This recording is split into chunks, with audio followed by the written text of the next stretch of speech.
Bonjour à toutes et à tous.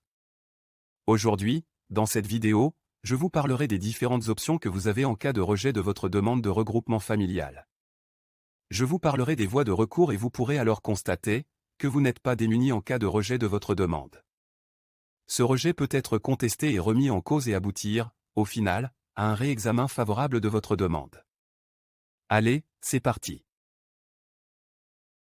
Vous devez savoir qu'une décision de rejet se présente de deux façons. Elle peut être explicite ou implicite. La décision explicite de rejet. C'est la décision écrite de rejet que vous recevrez des services préfectoraux. Cette décision envoyée par le préfet vous informera du rejet de votre demande de regroupement familial et, surtout, énoncera les motifs justifiant le rejet. Ces motifs sont encadrés par la loi. C'est ainsi qu'une décision implicite de rejet sera essentiellement motivée par les raisons suivantes. Absence de ressources suffisantes et régulières. Logement insalubre, inadapté, non conforme ou avec une superficie insuffisante. Risque sanitaire ou de troubles à l'ordre public. Mariage en situation de polygamie.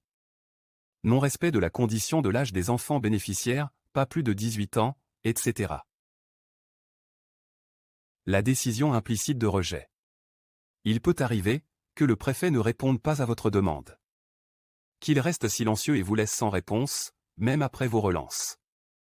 Cette situation pénible ne saurait s'éterniser.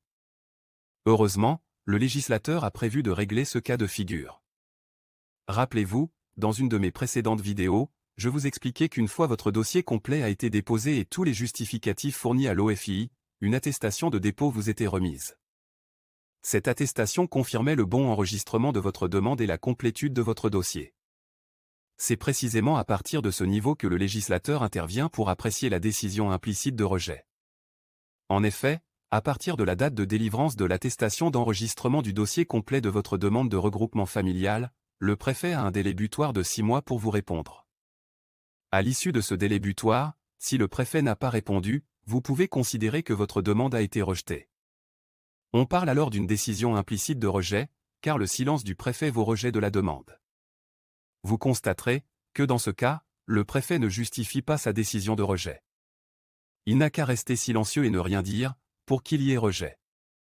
La décision implicite de rejet est donc très compliquée et difficile à analyser. Elle est également difficile à contester. Heureusement, que nous sommes là et nous pouvons vous accompagner en vous donnant des arguments pour la contester. Voyons maintenant les voies de recours qui sont à votre disposition pour contester une décision de rejet, qu'elle soit explicite ou implicite. Le recours administratif. Un recours administratif est en fait un recours dit non contentieux. Pourquoi c'est un recours non contentieux?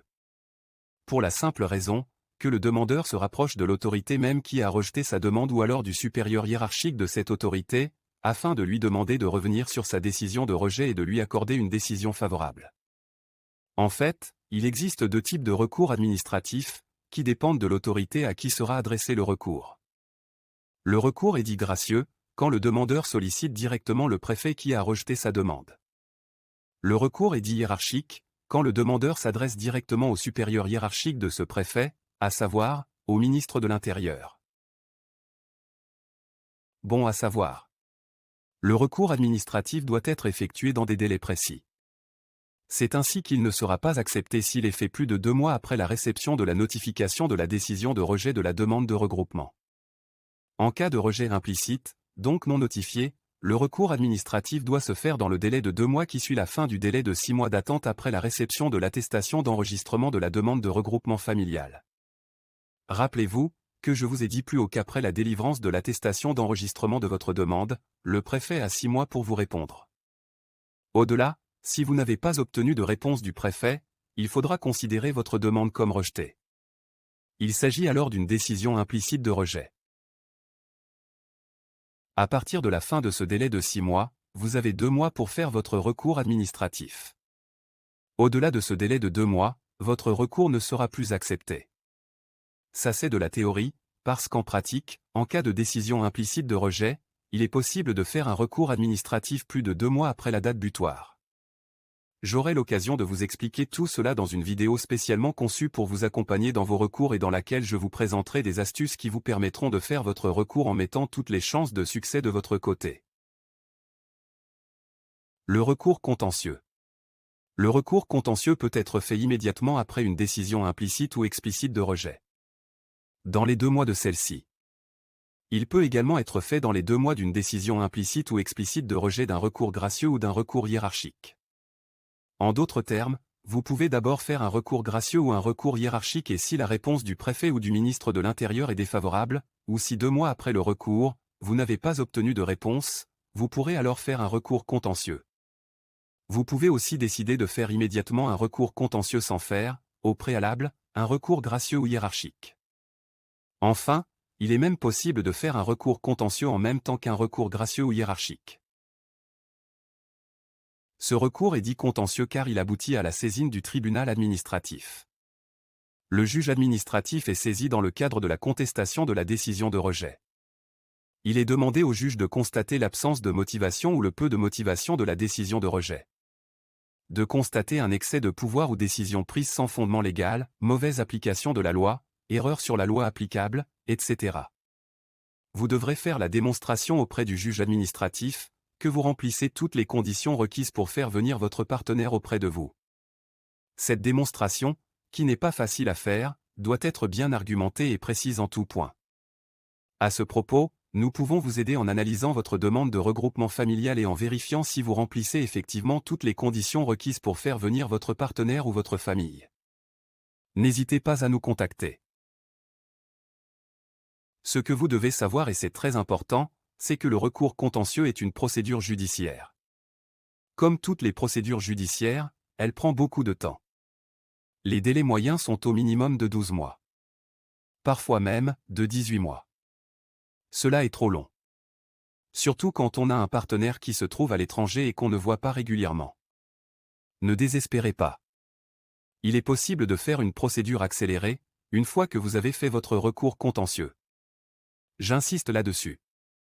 Vous ne pouvez pas faire cette procédure rapide, si vous n'avez pas au préalable déposé une requête en annulation ou en modification de la décision de rejet. Cette procédure accélérée s'appelle un référé. Vous avez la possibilité de faire 2 types de référés. Le référé suspension, pour demander au juge de suspendre dans l'urgence une décision de rejet, qui vous semble injuste. Le référé liberté, pour demander au juge de protéger une de vos libertés publiques ou un de vos droits fondamentaux, que la décision de rejet est susceptible de bafouer. J'ai fait une vidéo dans laquelle je vous détaille ces référés et je vous explique quand vous pouvez envisager de le faire. Je vous invite à aller voir cette vidéo, qui est très instructive. Ce que vous devez savoir, sur les référés, ce sont des procédures rapides qui peuvent être réalisées dans un délai très court, 2 mois maximum. Pour faire un référé, vous devez justifier de l'urgence qu'il y a à suspendre l'exécution de la décision. Vous devez ensuite démontrer qu'il y a de sérieuses raisons de penser que la décision est illégale ou viole un de vos droits fondamentaux ou une de vos libertés fondamentales. Vous devez aussi savoir que les référés aboutissent à des décisions provisoires.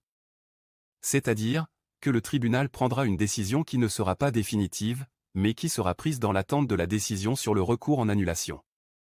Le juge pourra ainsi, par exemple, suspendre la décision de rejet ou ordonner au préfet d'autoriser à titre provisoire, à votre partenaire, ou à votre famille de venir vous rejoindre en France, jusqu'à ce qu'une décision définitive soit prise à l'issue de votre recours contentieux. Dans une vidéo que j'ai faite, je vous explique en détail comment exercer un de ces recours. Je vous propose également de nous contacter si vous souhaitez bénéficier d'une explication détaillée, au téléphone ou par appel vidéo, de ces procédures complexes. Dans ce cas, un de nos conseillers, juristes, vous rappellera et pourra échanger avec vous pendant 30 minutes. Nous voici arrivés au terme de cette vidéo. Je vous remercie de m'avoir suivi.